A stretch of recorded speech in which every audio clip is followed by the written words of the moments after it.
What is going on, guys? It is Wrestlelamia here, back with another news video. Join us now as Wrestlelamia looks at the wildest news stories and rumors you need to know, including a Raw superstar no-showing, missing his chance to build a Mania match, another champion of Wrestlemania 36, and the real reason why Roman Reigns pulled out. Brodie Lee talks on why he left the WWE and Vince McMahon's zany ideas for him, why the WWE is continuing on with WrestleMania, and much more. Be sure to subscribe and hit that notification bell for daily wrestling videos. But let's waste no further time and get straight into the first bit of news, as a Raw superstar no-showed, missing his chance to build up a Mania match. Due to the current health crisis, many WWE superstars aren't taking any risks in traveling to the Performance Center and have ultimately self-quarantined themselves. Superstars such as Dana Brooke, Rey Mysterio and Daniel Bryan will all reportedly miss Mania. But another superstar reportedly didn't want to risk traveling to the Performance Center on 16th March and as a result missed Raw and building his match against Aleister Black. Lashley has recently been to South Africa for a promotional tour, which won't happen anymore, but considering the risks that he's travelled to another country, he's self-quarantined himself. Luckily, Lashley vs Black, their WrestleMania match, was reportedly taped this week, so there's no need for Lashley for another couple of weeks. Next up, another champion of WrestleMania 36 and the real reason why Reigns pulled out. Now, with news of Roman Reigns pulling out of WrestleMania at the last minute, and now we're not going to get him versus Goldberg, we're beginning to find out that it was because of one superstar who was sick. Who was that superstar? Well, it was none other than one half of the current SmackDown Tag Team Champions, The Miz.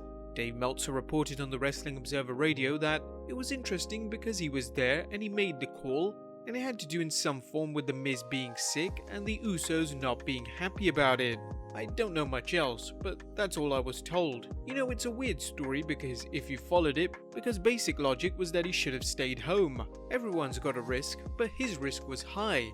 His reward was high too, but his risk was really high too. For a guy who has kids, it was his decision, but that decision shouldn't have been put on him. It's interesting WWE mentioned that if anybody shows signs of flu or otherwise, they would not be able to enter the Performance Center and certainly not wrestle, but The Miz was there. As Stephanie McMahon recently told on the precautions that WWE is making before any wrestler enters the Performance Center, they normally get their temperature checked. If it's over 100.4, then they should be turned away and sent home immediately. Why did this occur when WWE found out that The Miz was ill? Now, this news will result in the tag titles not being able to be defended at WrestleMania, that is unless they already filmed the match. In regards to the Usos, were they not happy because they won't have a tag title match anymore, or more to the fact that The Miz should have stayed home when he found out that he was sick, as it jeopardizes their cousin Roman Reigns? Next up, why WWE is continuing on.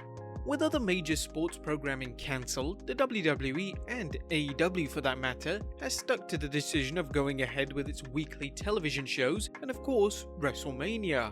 But looking at the current situation, WWE is in shambles right now. Let's look at the following. Roman Reigns is pulled out, leading to a last-minute replacement, something that many were frantic about as soon as they heard the news. The Miz is reportedly unwell. If you tuned into our most recent news video, you would have heard the news that many superstars backstage are not pleased with Vince going ahead with WrestleMania. Many superstars backstage that have not been named have reportedly fallen ill. Rey Mysterio, Daniel Bryan, Dana Brooke and Bobby Lashley are all in self-quarantine. When you look at those circumstances, why is WWE still going ahead? Why not just call it quits for just a few weeks to ensure the safety of others? While speaking to Variety magazine, Stephanie McMahon revealed why, and it's because of us fans. She mentioned, WWE is fan first. We are all about providing content for our fans, providing an experience for them that is worthy of their passion. Everything we do through a lens of how can we best serve our fans. Is it still a good reason? I mean, surely fans will understand if it puts wrestlers at risk that they shouldn't continue on, sports entertainment or not. Interestingly, McMahon also mentioned that the WWE is working on a way to allow fans to experience WrestleMania virtually. That would be pretty cool. Next up, cable companies are confused with WrestleMania 36. Since WrestleMania is for the first time airing over 2 separate nights, it's confused various cable operators as they don't know what to charge for each separate night. Dave Meltzer told on the Wrestling Observer Radio, one cable company is charging $59.99 a night for both nights, which is ridiculous. Another one is charging $9.99 for one night and $59.99 for the other night, which makes no sense either. It's because it's being thrown in and the company's making these decisions, not WWE. They don't know what to make of it. Seems like they're making a bit of a mountain out of a molehill, as why not just make it a single fee for 2 nights, regardless of whether fans want to watch night 1 or night 2. But of course, they always want to make a profit. But speaking of Mania, Meltzer, yeah, there's lots of lovely Meltzer reports. He confirmed how long each night of Mania will be. We won't have the 7-hour show, but it'll be 2 straight days with 3.5 to 4 hours each. I mean, that's the idea right now. Seems perfect, as it can be extremely draining to sit through and watch almost 7 hours of wrestling continuously. Especially for us here in the UK when shows start at 10 PM and don't end until 5 AM. Next up, Gail Kim talks offering Ashley Massaro work in Impact. Former WWE superstar Ashley Massaro's passing stunned the wrestling world, and according to fellow wrestler Gail Kim, Massaro reached out to her just before she passed away. Appearing on Lillian Garcia's podcast Chasing Glory, Kim recalled, "I had contact with her, probably a couple of weeks before that, her passing. She wanted to get back into wrestling. She was like, 'Hey Gail, is there any way I could work with Impact Wrestling?' I was like, 'Yeah, definitely when you get back in the ring, send me your stuff.' She seemed so positive and upbeat and everything. It's such a sad situation that we never got to see her return." Next up, Brodie Lee talks why he left the WWE and McMahon's zany ideas. Last week, Brodie Lee shocked the wrestling community by revealing he was the Exalted One, the leader of the Dark Order in AEW. He would have his first professional match after leaving the WWE in October last year, that being at Crown Jewel in that Battle Royal. But before his match, he also made a vignette where he seemingly mocked Vince McMahon, dressing akin to the genetic jackhammer, arguing with other members of the Dark Order for not getting it, and going ape after Reynolds sneezed in front of him, something that Vince absolutely hates in real life. Lee appeared on the Talk Is Jericho podcast and shed some light on Vince McMahon's thinking and some zany ideas, including on how he wanted him and Rowan to be repackaged as a tag team Demolition when they returned from injuries. So I don't think that was even a possibility. And then it became like, well, Vince wants to put you guys back together and give you a big push, and he wants you guys to be like Demolition. And I was like, man, I don't know if we could wear Demolition gear in the year 2018 or whatever it was. I don't know if that'll fly. Let's talk about this for a second. So Vince, like, did he actually say, "I want you to be like Demolition"? Was there any kind of looks discussed? We were shown a picture of Demolition and said, "This is what he wants you guys to be." So, literally a picture of Demolition. Lee spoke on how Vince didn't give him a chance to pitch anything, and all he saw was a backwards hillbilly with a southern accent. The only person to have faith in him was Arn Anderson. He mentioned, "I think the way I do talk, Vince doesn't see a person that looks like me talking like me, and I don't think he could get over that. He saw a backwoods hillbilly who talked in a southern drawl that, and being from Rochester, New York, and being somewhat eloquent, he didn't understand, and it just didn't compute with him." And Arn, I think, was maybe to the detriment, was one of my biggest supporters in meetings.